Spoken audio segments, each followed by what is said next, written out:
Star Wars Battlefront 2, the game that could have been so much more but fell short to a bad launch and an abrupt ending of support when the game was at its peak. Maybe you've seen the game on sale and you're looking as if it's worth it, or just curious about someone's opinions. Either way, here's the Battlefront 2 final review.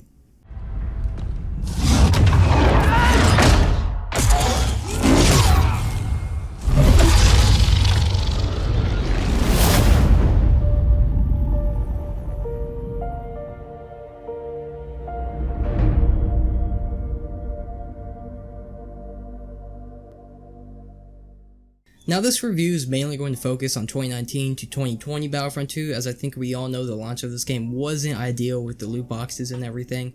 Other from this though, as normal with reviews like this, I will be splitting up into parts, so if you want to see a specific one, you can look at the timestamps in the description below. But without going on any longer, let's just get straight into this.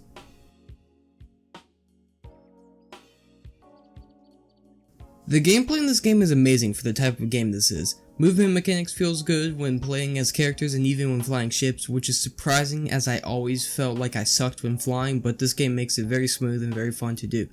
Gunplay in this game is also in the same regard as the movement, with it being very smooth and very fun. The best way I can also really describe how the movement and gun mechanics work in this game is like an arcade shooter. You just have these really appealing mechanics that you really never get bored of, and you just shoot people constantly. It's great, and you also have the ability to go into first person or third person depending on what you prefer, which is also a nice addition to the game. Now, while I'm mainly talking about trooper mechanics here, I can also say that the hero mechanics are just as good, if not better.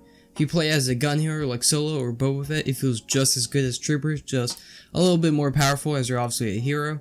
And supposing you mostly go with saber heroes, the movement of them are just as good, and the lightsaber mechanics are amazing after Dice reworked the saber mechanics. It feels very smooth and fluent, and the moves you hit actually look like they're real hits and not like you're just swinging a lightsaber at someone with no skill at all. All of this with the modes are great as well. The only problem with this is that the game modes are slowly dying off, and really the only mode you can get into immediately is Supremacy and Co-op.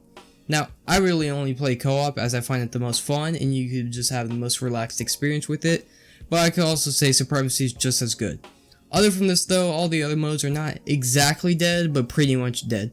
Starfighter Assault is pretty much out, and to be honest, if you're looking for mainly an experience with piloting ships, then Star Wars Squadrons is probably the game you're looking for.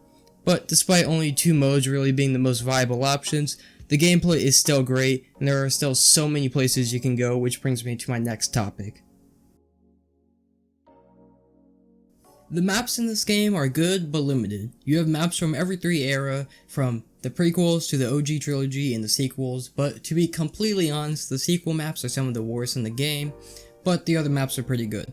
Now, you might be wondering what I mean by limited maps, and to this, I mean, there's not as many maps as I would like, and I would personally like more locations. For example, the original 2005 Battlefront 2 had a stupid amount of maps, ranging all the way from Coruscant to Mustafar. You had just the entire system right there, which is one of the biggest bummers when I originally got this game.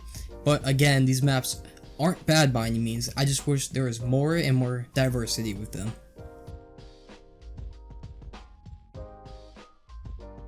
The heroes in this game are again good, but limited. In total, there are 22 heroes with several important characters missing, but hey, remember BB Nani? Yeah, me neither, but he's in this game. So overall, I do wish there were more heroes, but with the ones we got, they're still fun.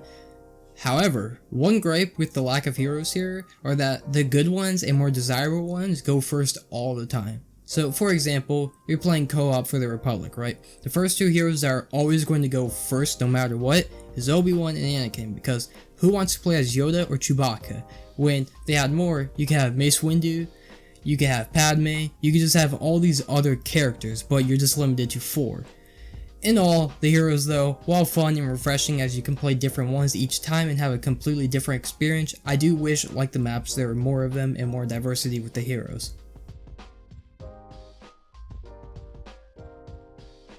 Now, as I said in the beginning, this game got support cut off rather abruptly. Just randomly on April 28th of this year, a new content update with Scarif came out and DICE announced that they were no longer working on updates on this game and was focusing mainly on Battlefield 6, which I've said my fair shares about, but getting rid of the support for this game was honestly one of the worst things that could have happened.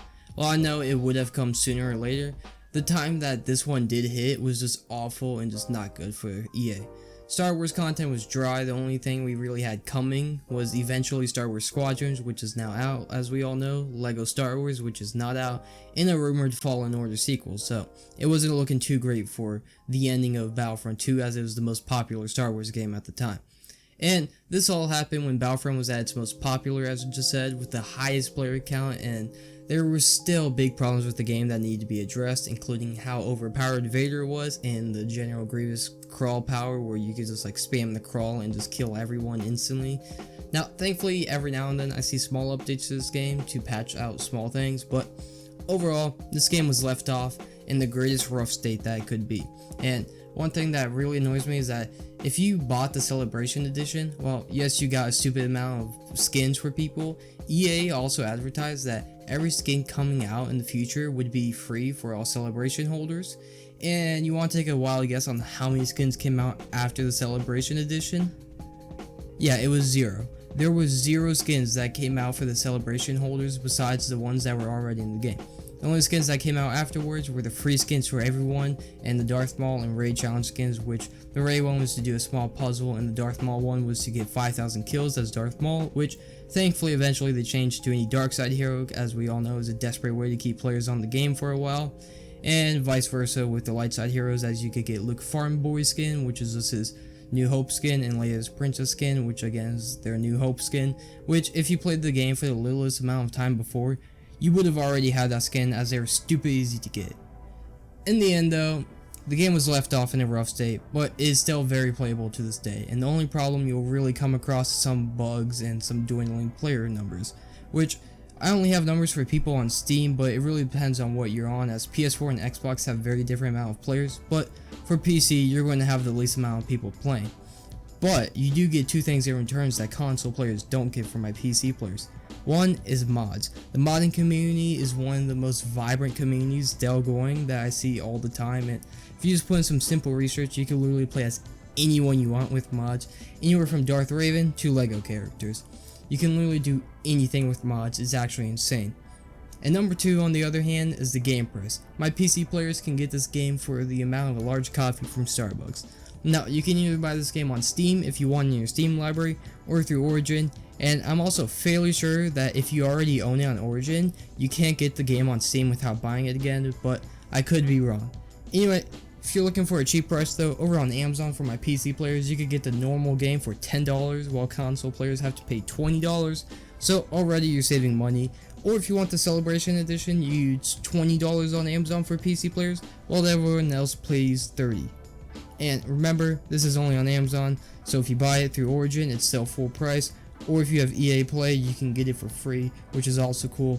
And if you do have the normal game and you're looking to upgrade to the Celebration Edition, you can do that for around $15 to $20. Overall, this game is really good for a modern Star Wars game by EA. However, this game is heavily downplayed by the bugs and the lack of some content, which, don't take this out of context. If you have never played this game before and you're looking to play it for the first time, there is a stupid amount of content for you that will keep you going for a while. Other from that, the dwindling player numbers doesn't help at all, and the forgotten campaign that's in this game that if you want a TLDR on, it's a good campaign, just the gameplay is super boring and super repetitive and will kill your drive to play it, which it doesn't make it that great overall, but if you're in it for the story, then hey, it's pretty good. Or if you're just into the lore, some things are going to be incorrect, but overall I think you'll find it enjoyable. But in the end, if you're looking to pick up the game, I would definitely recommend it, as it's still a great game that's fun to relax to after you get home from school or work or whatever you have to do, and you could still put in a good amount of time into it.